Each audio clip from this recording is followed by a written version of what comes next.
Hey, Murderphoniacs. This is your host, Tony Ciaglia, the serial killer whisperer.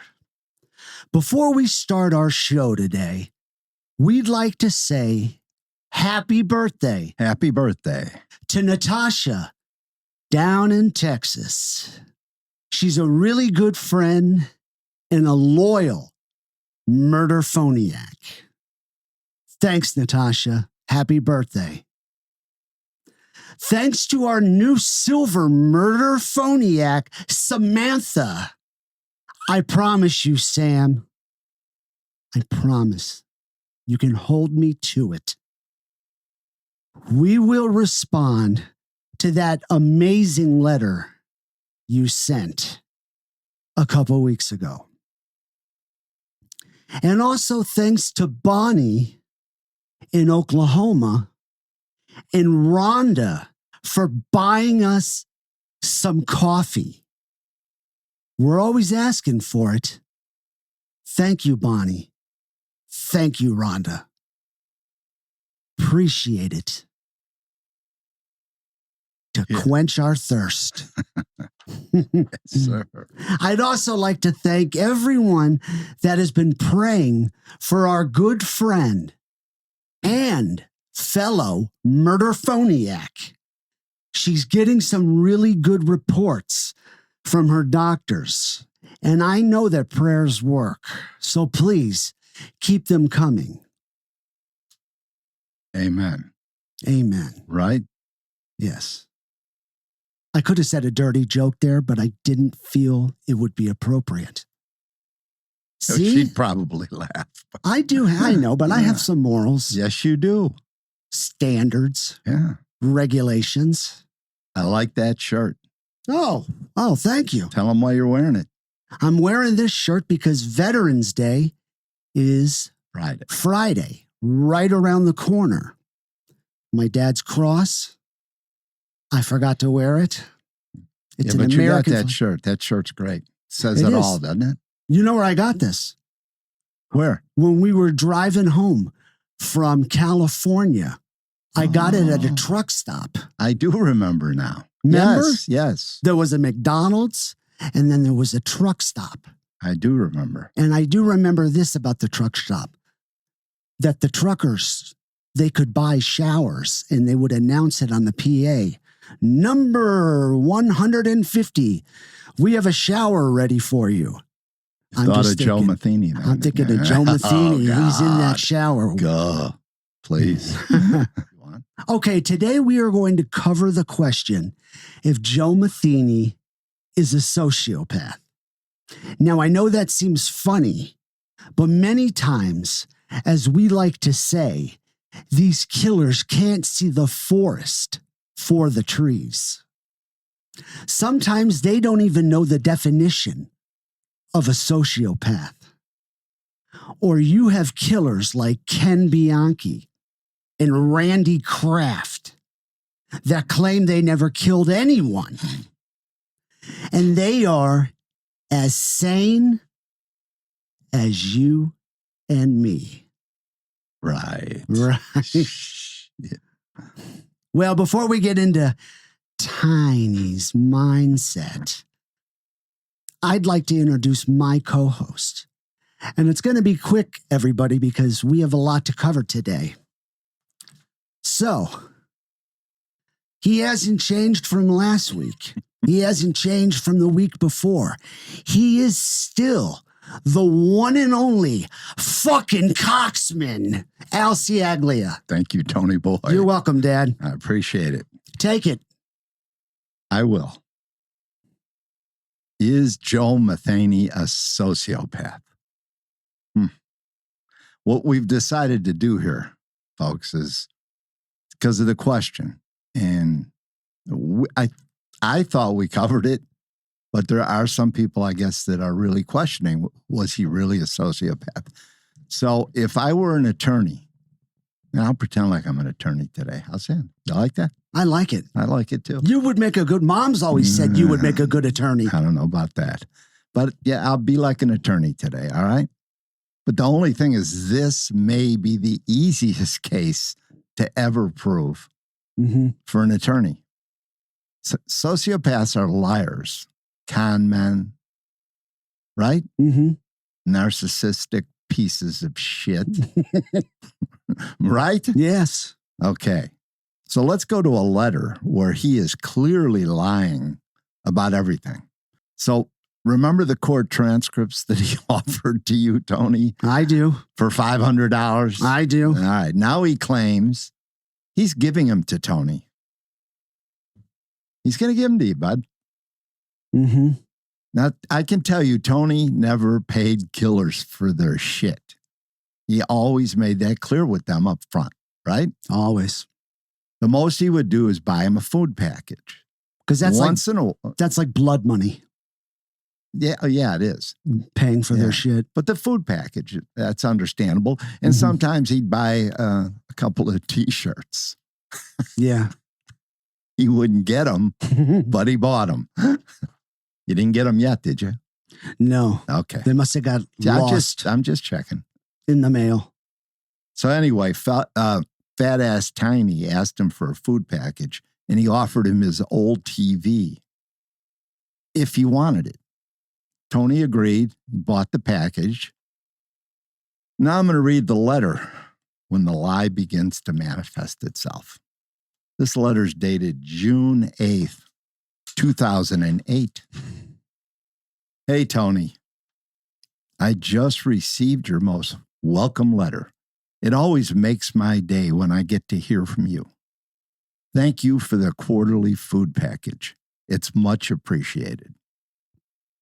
Well, you should have received the court transcripts that I sent you by now. I'm sorry I could not send the TV, but they advised me that I cannot do that for security reasons. Could I ask you a question? Please. Do you have a TV from Ken Bianchi? I do. You have one from Bill Bonin? I do, yes. Must have been no security reasons there. And I got an old radio from Ken Bianchi. Oh, yeah. Oh, yeah. No security reasons. No. You got a Norelco razor from Randy Kraft. I do. Floating heads. Private. But anyway, you see where I'm going with this? Security reasons, Tom. Were you buying this? Were you buying it? No. I didn't buy it then. I'm not fucking buying it now. I hear you. All right, back to the letter. Please do not ask me why, for I don't have a fucking clue. As you can see, I have enclosed my ID for you. Oh, there you go. That's a fair trade. Yeah, thanks. You know, food package for the ID. Back to the letter. I hope you don't get mad at me over not sending you that damn broken down piece of shit TV. I kind of think the state may have done a favor. I know why he didn't fucking send it to me. I just thought of it. He's too fucking cheap. That's why. He didn't want to pay for the mailing. Well, yeah, that's part of it. You ever think maybe it wasn't broken? Oh. Because if it was broken, that cheap fuck would have asked you for a new TV. He's the lawyer, right? That's pretty smart. It wasn't broken. That's what I think. Uh-huh. But that's a good point, too. He's a cheap prick. So, all right, back to the letter. I kind of think the state may have done a favor by not letting me send it to you. Ha ha. Anyway, I will try and make it up to you for some other way. Please feel free to throw me any suggestions you may have to what you want to make up for it. Other than the drawings, my prison shirts, and some of my dead bodies that I haven't been found yet, I don't really have much else to give. I'm going to close now. I just wanted to tell you about the TV. Until next time, take care out there. Hang tough and stay strong. Later, Joe, a.k.a. Tiny Dick. Tiny Dick. All right, folks. Now I'm going to read one of his next letters. When Tony said to him in a letter, "Don't worry about that broken TV. I still consider you a friend." This is called fighting bullshit with bullshit. Right, Tone? Fuck yeah. Hi, Anthony. As always, my man, I hope you are happy and well. I got your most welcome letter, and it's always good to hear from you. I do really appreciate you still considering me a friend. I really can't say I have too many people who feel that way about me. And probably for damn good reason, seeing what I have done in the past to people. Yeah, nothing will break up a friendship faster than when those who consider you a friend find out that you have killed and eaten some of their relatives or friends. Ha ha. Uh-huh. I'm sorry I have not called you lately, but I have a bad cold, and out of respect for all the other people who use these phones, I've been trying to keep my germs to myself. He's one giant germ. What a nice guy, huh? Fuck me. You asked me if my artwork deals with what I did to my victims that I killed. Yes, it does. I am nothing more than a broken, hollow shell of a man, just taking up space in this world. I serve no purpose, nor do I contribute any sort of worth to society. At least he's fucking right about that. He's honest about that. That's what I do like about Joe, is he doesn't try and come off as something he isn't. Yeah. Like Ted Bundy, tried to come off as this good guy. Exactly. Exactly. Or like John Gacy or Bill Suff, or Ken Bianchi. They all tried to come off as something they weren't. I never did anything. I never killed anyone. Right? Yeah. So, I mean, this guy, that's his saving grace. He's a piece of shit, a fat fucking 525-pound dirty fucking serial killing piece of shit. Whoa. And he admits it. I like it. I like it too. I But like you'll you. like this. You'll like this even more. He goes on in the letter. Oh. I could not even make love to a woman unless she was dead. You see, I love dead pussy. No, really, I love dead pussy. It don't talk back to you. You don't even have to kiss her goodnight unless you want to.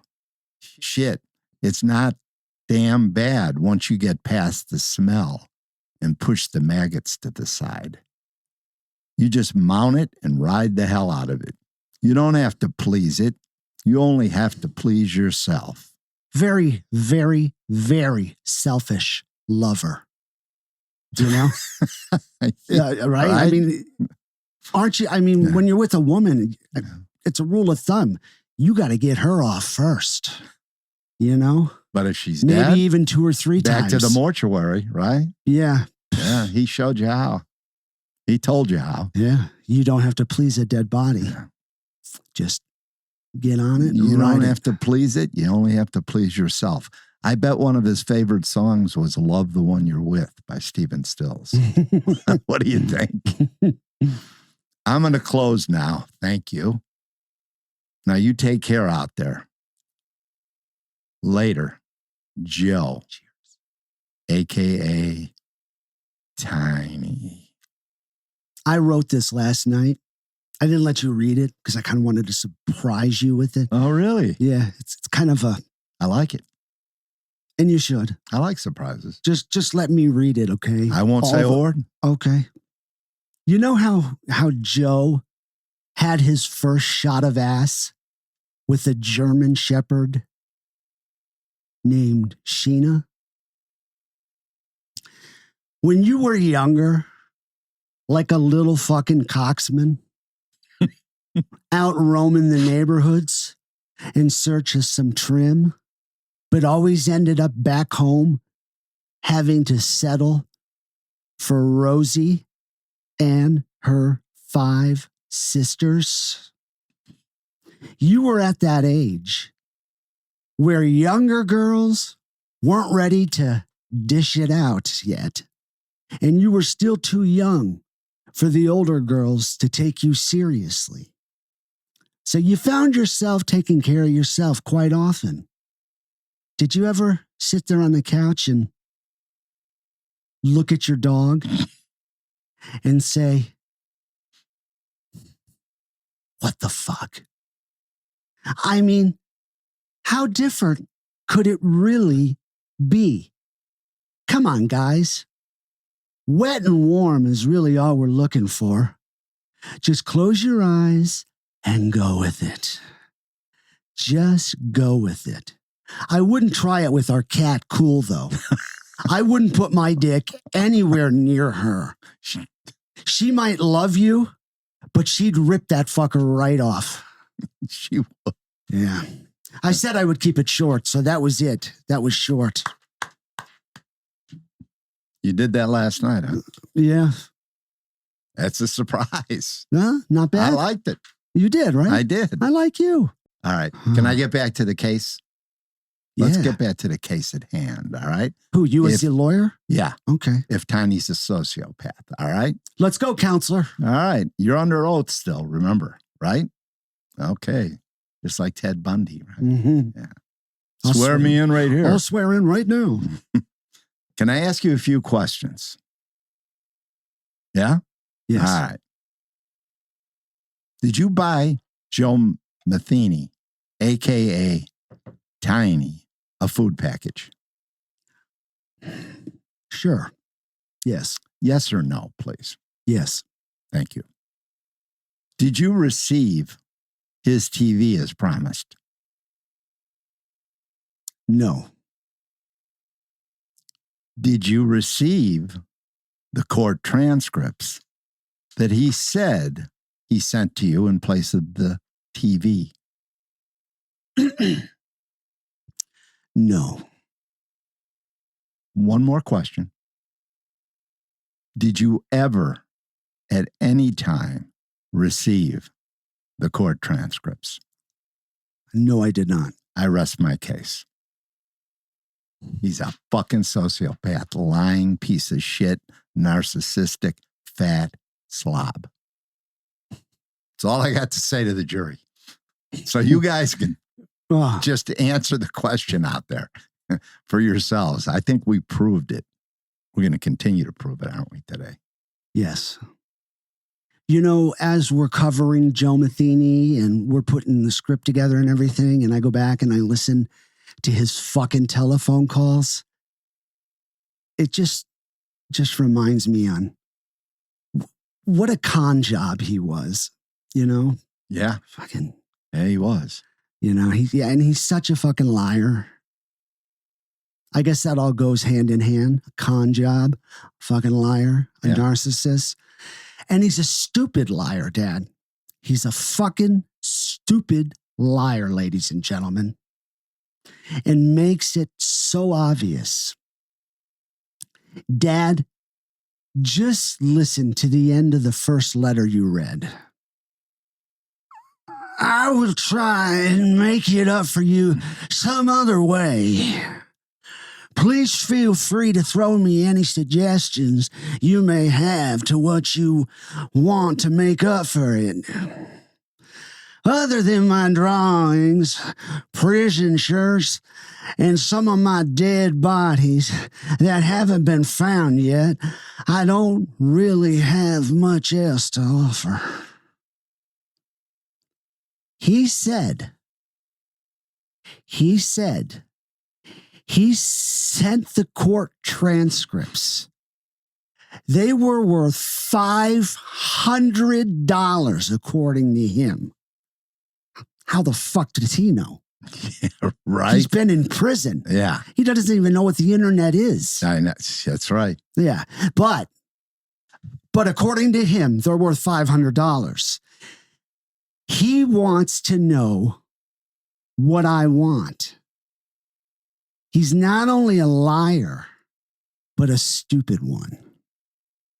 And that was good. I thought Joe was in the room here when you were reading that. It did sound. It sounded good, It man. sounds so much better when you're doing it on a microphone. Oh, yeah. Yeah. Because like when you're doing it just like without the microphone picks up the the moron better, you know? Yeah. He sounds like a street thug, like an idiot. Yeah. Yeah, he does. An uneducated fool. Yeah. All right. Let's hear about Joe talking about his Thanksgiving and his little innuendos about eating people. Yeah, I just wanted to see if I could give you a call. I said I'd call you once a month. You didn't mind? Yeah. Yeah, I just got your letter. I just mailed you off a letter, too, but... Okay, I'll get that in a couple of days. Hear from you. So how's everything going out there, man? Good. I'm feeling really good, and the weather is cool. Yeah, it's getting cool out here. It still ain't really that bad, though. Even all the leaves ain't fell off the trees yet. I don't understand it. It's not as bad as past times, right? Yeah. Uh-huh. Thanksgiving went well and all? Yeah, it did. We had some family over, and... Yeah. You know. I hear you. Yeah. How was your Thanksgiving? Like, what did they give you guys there in person? What to eat? Yeah. Thanksgiving? We had turkey. They gave us turkey. Believe it or not, we get turkey every day of the week anyway. Okay, so it's nothing like new. No. Mm-hmm. They gave us a sliced pumpkin pie, so that was new. Some mashed potatoes, some gravy. Uh-huh. Cranberries sauce. You'd be surprised when you don't get a lot of things, for a long period of time. Mm-hmm. A little shot of cranberry sauce, memories flush back, man. Yeah. Yeah. Is it hard to... Huh? They don't give you that much to eat, though, do they? Well, if you seen how big I am, you sure wouldn't know it. Yes, I don't... How is that, though? Huh? I was trying to put that together. I can't figure that out. I eat like a horse, man. So you find other things to eat? Yeah. I can always find something to eat, Mm-hmm. You heard what I heard what you said. Yeah. I can always find somebody to eat, something to eat. No, man, I'm real built here. I don't do that no more. Yeah, right. If they put you out there in the public again, you probably would. Remember when you wrote me that? Well, they won't give me a cell, buddies. They won't? They won't give me a cell, buddies. He's so funny. I knew exactly what he was referring to when he said, he can always find someone to eat. Yeah, I was pissed. You could tell my voice. Oh, yeah. In the phone call that, I was pissed and disgusted. It was showing through. My mask was coming off. Dad, he's like a one-trick pony, Yeah. Good. That's a good way to put it. Yeah. He's like an asshole at a party who goes from every little clique. You know how parties form little cliques?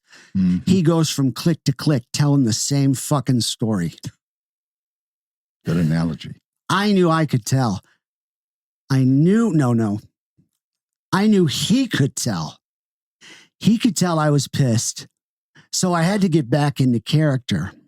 And it was really tough sometimes. Yeah. Because I had enough. I had enough. Right? Yeah. Oh, yeah. Oh, boy. Believe it. Better. Better believe it. Better believe it.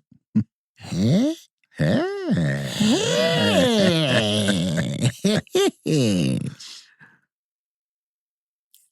I would get back into character, and I started laughing in the conversation. But while I was laughing, it's like, when you vomit a little in your throat and it like comes up, but not all the way. It comes up and it stays like right here and it like fucking burns your throat. Yeah. That's what happened in that conversation. Oh. And I know you're getting tired of adjectives about him, but he is one despicable individual. That he is. Yeah. But and when he's talking to me, you can tell. You can also tell. Now, you go back and listen to the conversation.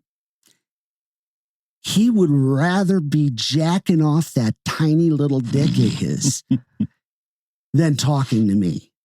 He doesn't give two fucking shits about our conversation. I mean, he tells me how great it is to hear from me. And you're my number one. Yeah. You're the only one I'm talking to. Uh-huh.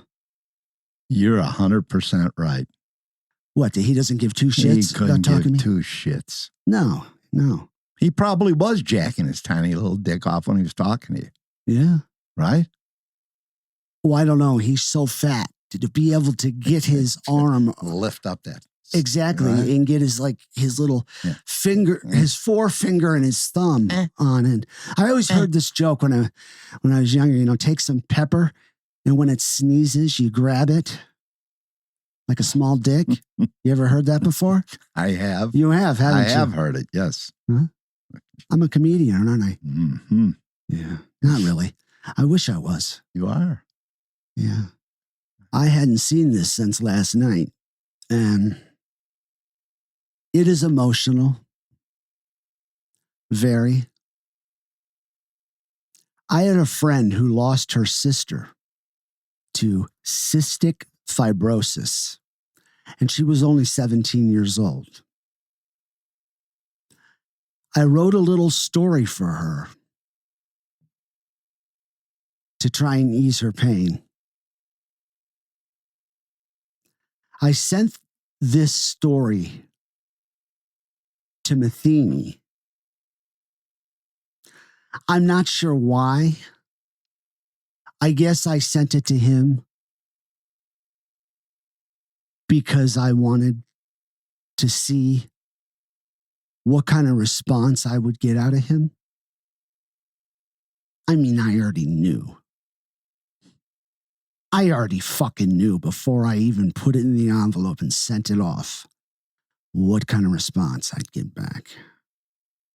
What kind of empty response I would get. And he didn't let me down. It's a true sociopath, and that's the response I got. Here is the story I wrote. They read this at her funeral. Today's date is Sunday, February 8th, 2009. And just over a week ago, the Lord took another one of its population and gave it wings. My friend Emily had a sister who lived in Los Angeles, California. She was 17 years young when she succumbed to cystic fibrosis, a disease that makes it hard to breathe. The life expectancy is not very long with one who is born with this tragic illness. I did not know this girl on a personal level and never even talked to her on the phone. I was only familiar with her from what I heard from my friend Emily. When she passed away a week or so ago, I remember it hitting me hard in a major way. Like I said, I didn't know her at all. But for some reason, when she died, I felt like I had known her forever. And I wrote this for her family. Fitting of the wings. She didn't have many friends and lived a very sheltered life. Her appearance was that of a frail, fair-skinned girl due to a lack of getting outside much. She was always in and out of the hospital throughout her short life. So when she wasn't feeling good this time around, she went in to get checked as usual. Her oxygen level dropped down, way low to the point of it being in the critical stages of life and death. Emily got a call from her mother and was on the next plane out of Vegas. She got to the hospital in time, and her sister Teresa was still alive, but barely hanging on, struggling for each breath. Teresa made it through the night, and come the morning, Emily and her mother left the hospital to go home and grab some clothes for the next day. Teresa was with her father, alone, as she began to make her journey home. Her oxygen level began to drop under the level of safety, and she touched her father's hand and told him that she loved him. He answered back at her, "Don't be scared, honey. Don't be afraid to let go. I'll always love you." She murmured back in a ghastly whisper, "Okay," and took her last breath. The line was now flat, and the ventilator was done traveling up and down. If you listened close enough, the only sound you could hear was the rustling of the angels fitting her wings. Teresa, you will always be in my heart, and when I close my eyes, I can see you running and dancing with Jesus Christ in the kingdom of heaven. Written by Tony Ciaglia, date February 8th, 2009. That was great. Thank you. Very moving. I mean, it's been a long time since I heard it. Mm-hmm. So this was his response in a letter dated February 15th, 2009. I'm sorry to hear about the untimely passing of Emily's sister, Teresa. Yeah, that was a real touching story that you wrote. Honestly, that has got me sitting here crying like a big old fat baby. Ha ha. Good try, Tony. I don't feel a fucking thing. You asked if I was a sociopath, and I told you, yes, I have no feelings. I don't care about anyone or anything. As a matter of fact, I'm not sure what a human being is supposed to feel because I've never been human. Nice writing, though, but that kind of shit just doesn't do it for me. And he signed it with an upside-down cross in blood. Fuck this piece of shit. You know, fuck him. I hear you. Fuck him right up that fucking fat ass. Without any lube. Uh-huh. Fuck him. And I don't know why I should get all upset because I already knew what his fucking response was going to be. Yeah, we talked about it. Uh-huh. But I don't know. When you see something like this, just it goes off in you. You know, it touches a nerve. Yeah. I'd like to take that bloody satanic cross and just fucking shove it up his ass. Well said. Yeah. I'd be there holding him down for you. Fuck. Well, no, I'd have to get somebody, he'd kick your ass. I'd have to get somebody tougher. I don't think so. Mr. 9. You need more water? No, I'm good. Well, fuck, I haven't even seen you drink any. Just, I've been drinking. Have you? Yes. Stop. Okay. Should I go on? Can I go on with the show? Or? No, take a drink. No, I already did. When you were busy reading. You're pretty serious. That was a serious writing that you did. Very serious. I loved it. Thank you. I hated it, and I still loved it because I hated who you sent it to, but we had to know. We knew, but we had to hear what he was going to say. Yeah. Piece of shit. He is tough to swallow, isn't he? I mean, I remember when you wrote it and we had many discussions. He's psychotic. Mm-hmm. We're not going to go into the adjectives anymore, I promise you guys. But he's a psychotic asshole. That's all you can say about him. He's got no manners. I know. All right. Here's a real telling letter that in subtle ways shows the true psychopathy of Joe Metheny. There's that word. I got it in there. Ding. You got it in there. Yeah, I mean, we have to laugh after that. Wait till you hear this. Letter dated January 29th, 2008. Hi, Anthony. As always, my friend, I hope you are happy and well. I got your letters, and it's always great to hear from you. Sorry it's taken me so long to respond back to them. I've been feeling a little down lately. Christmas always had that effect on me. Why, Joe? Because, you couldn't find a victim. You weren't out in your truck. You couldn't pop back a quart of Jack Daniels so the demon in you could get going. Is that why you were a little down, fat fuck? Well, it is a celebration of the birth of the Messiah. Bingo. Anybody who worships the devil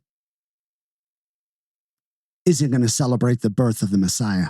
Yeah. No, you're right about that. Mm-hmm.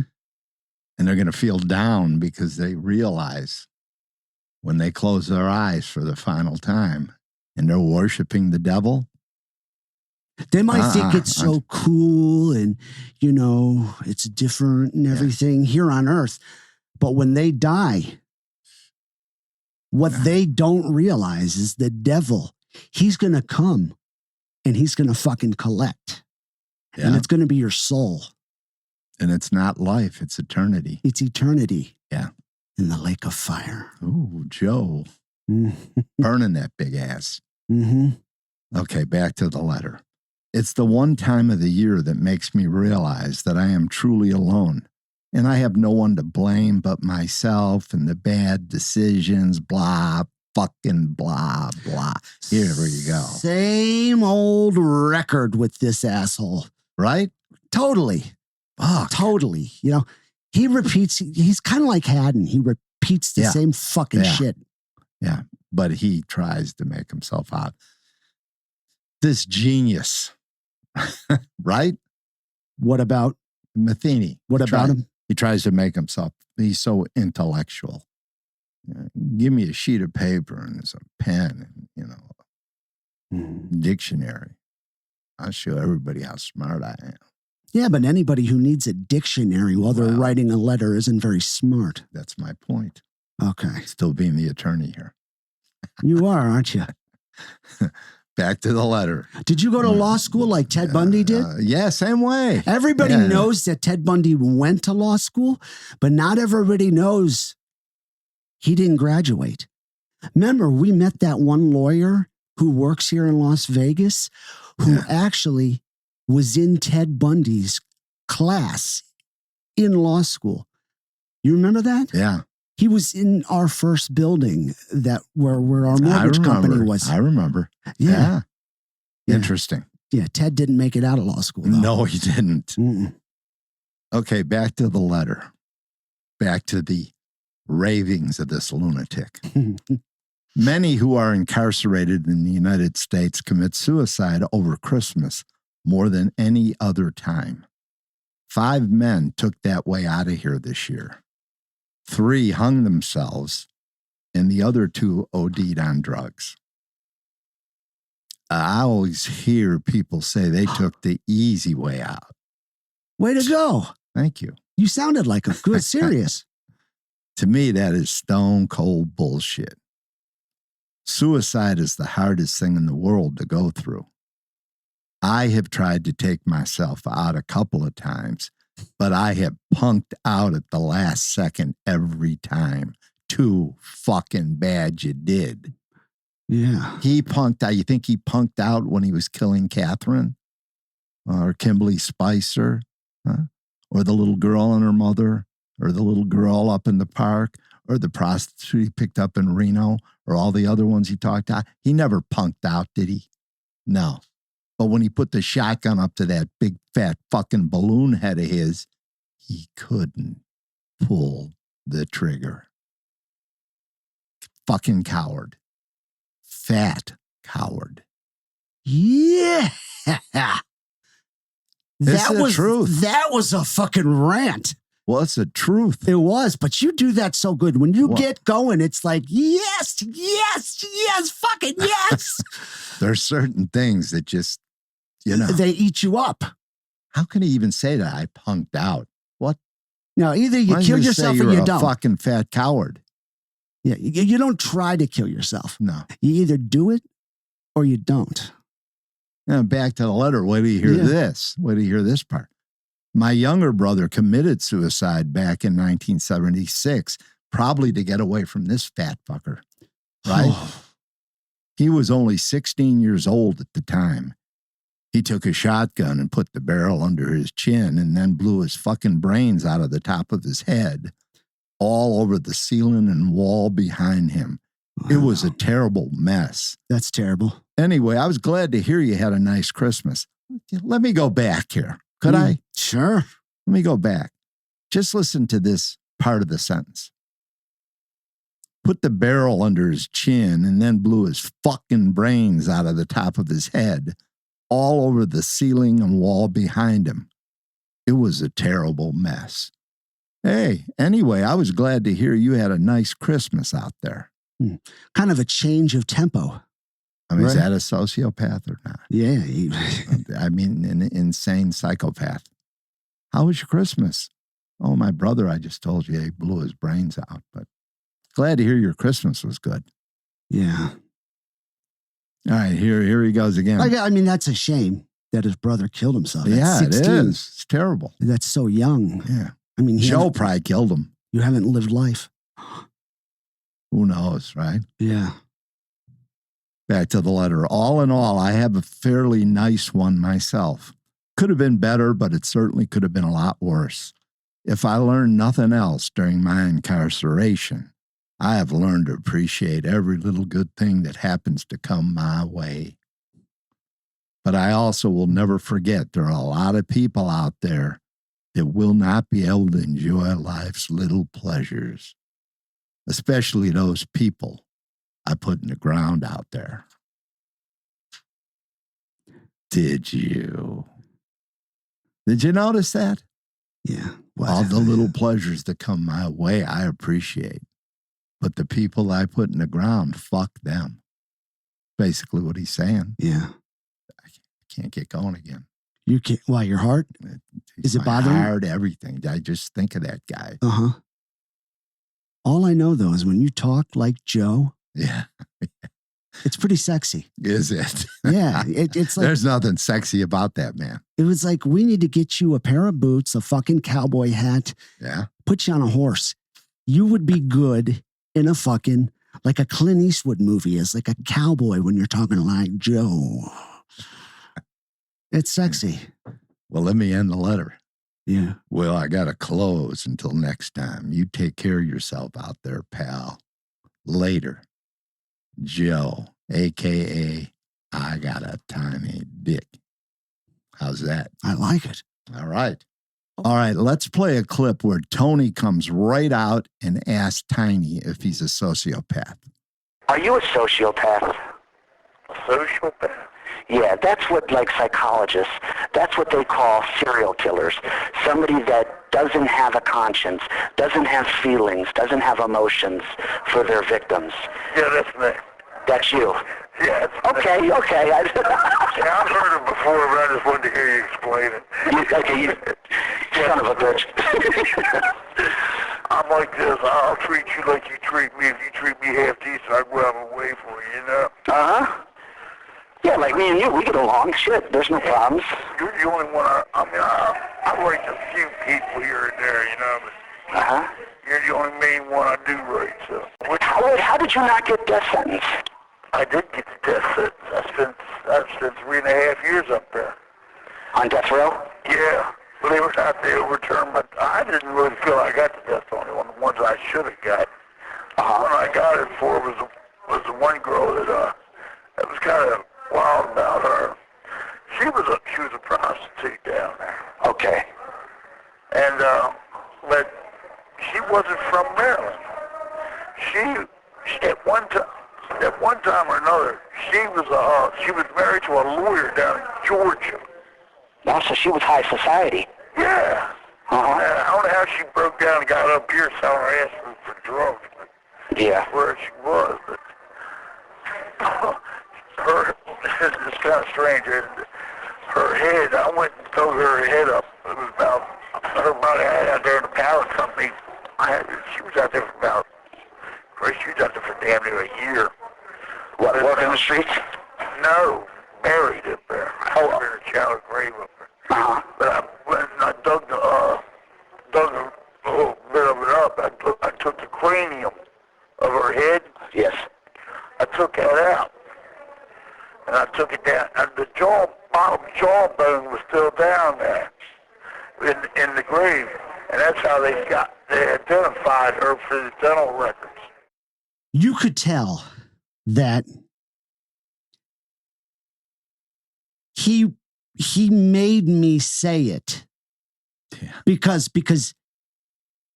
he wanted to hear me say it about the sociopath. Yeah, just to be a smartass, right? A fucking smartass. Yeah. Yeah. I am one. I knew it. I just wanted to hear you say it, right? Isn't that what he said? Something like that. I mean, just all of his fucking crimes. Being a sociopath, just being an asshole. Which he was a total asshole when he was out in public. Yeah. But anyways, a lot of serial killers, they don't talk about their crimes. Not this asshole. He wears it like a badge of honor. You know? He does. Yes.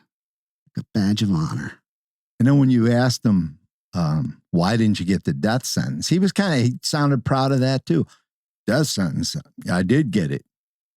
I don't think I should have got it for Kathy Magaziner, but I should have gotten it for all the other murders I committed. You know, he just, even about that, he's got to just show what a big shot he was.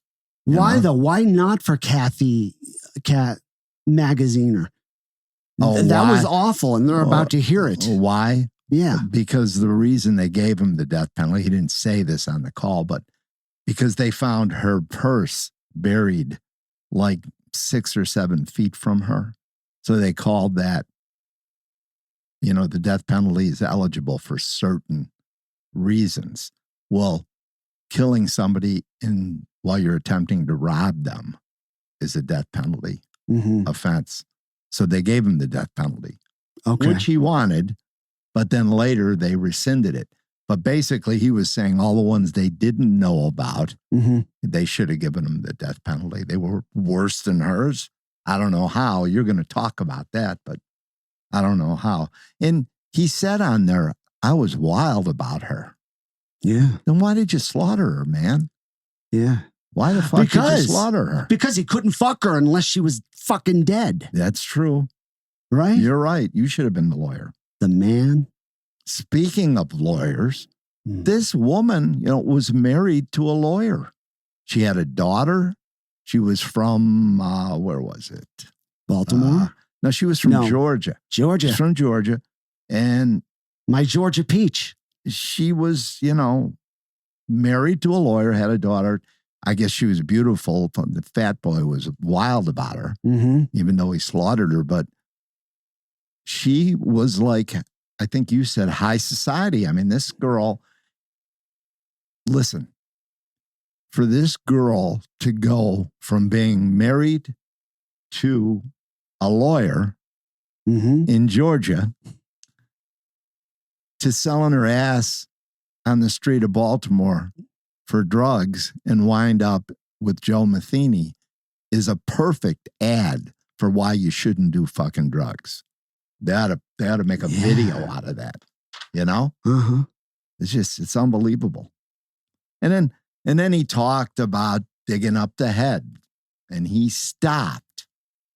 You could tell he wanted to talk a little more.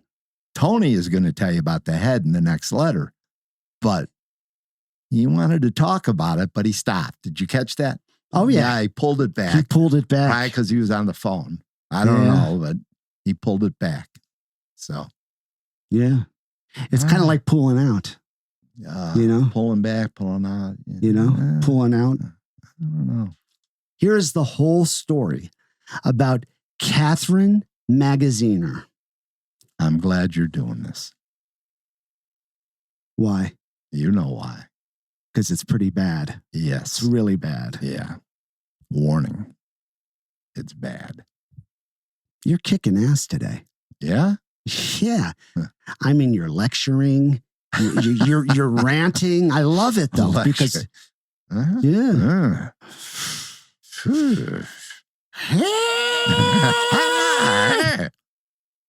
I like that. I'm sure they all like that out there. What's funny is they have no idea what that is. No, I know. You're going to have to tell them sometime. No, we can't keep it a secret, bud. Keeps us going. It does, doesn't it? Yeah. Especially in public places. Yep. When you're like over there in the store and I'm like over there in the store and I go, people are looking around like, what the fuck was that? And then he goes, and then I go, I know. He goes, hey. Okay. We have to laugh because we aren't going to laugh now. Hey, Anthony. Greetings to you, my friend.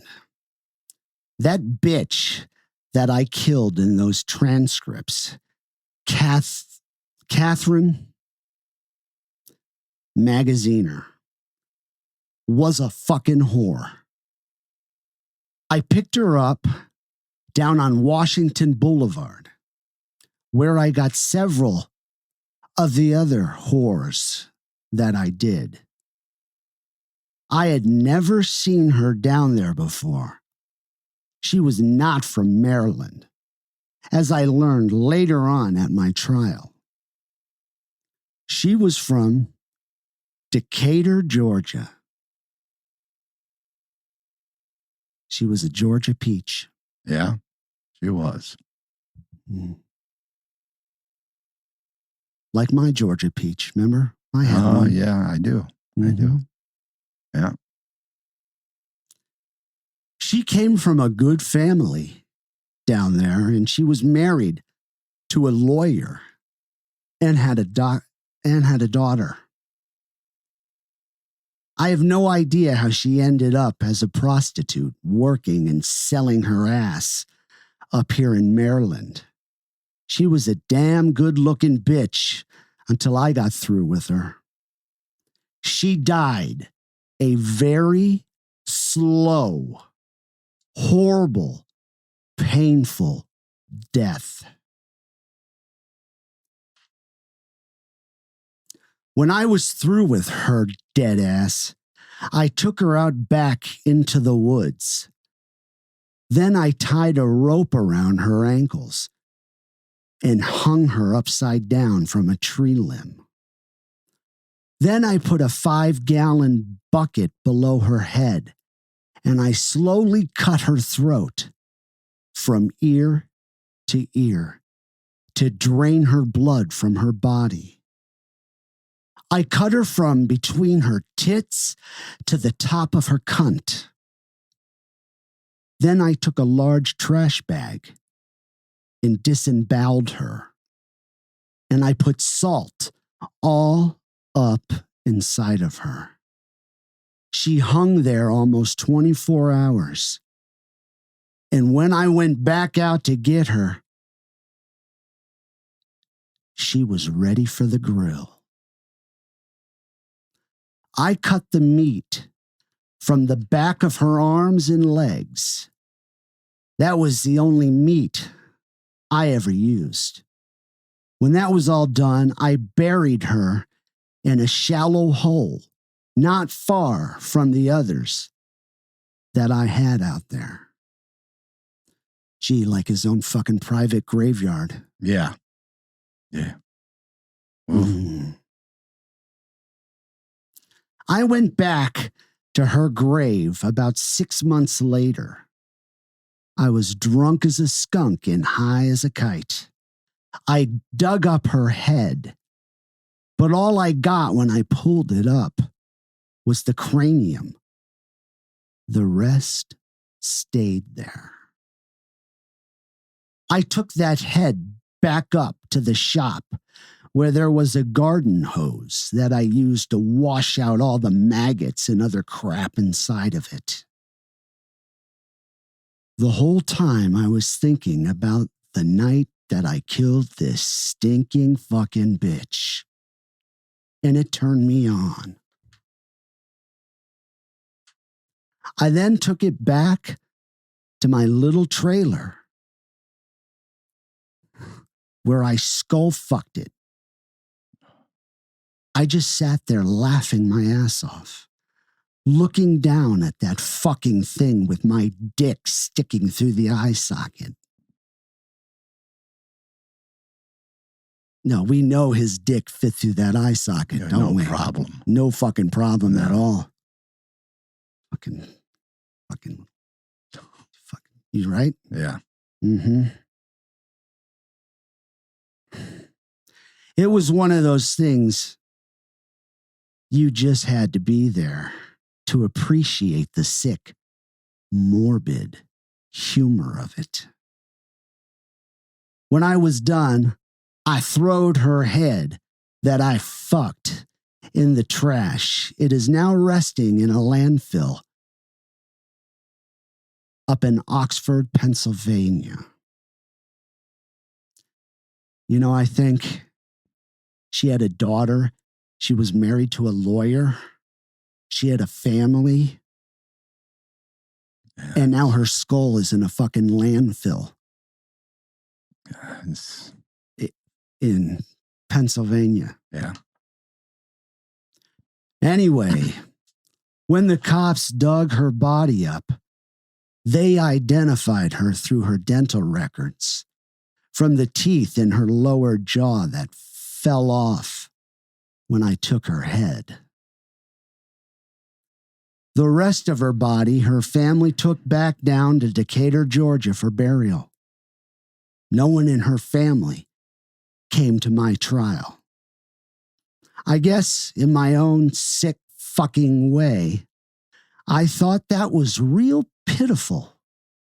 They didn't care about her when she was alive, when she needed them to help her get her shit together.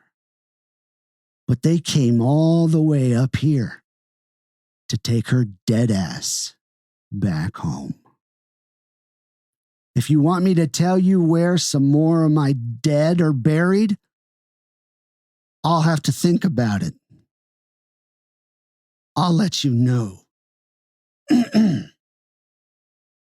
Later, Joe, a.k.a. Tiny. The bloody fingerprint. Sorry. After reading something like that, Yeah. you know, when you know you're close to the storm, Yeah. like I was with Joe and hearing all of that.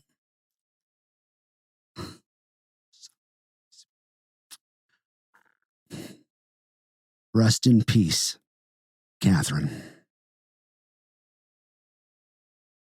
And as always, take care, stay safe, and remember, always walk in the calm after the storm.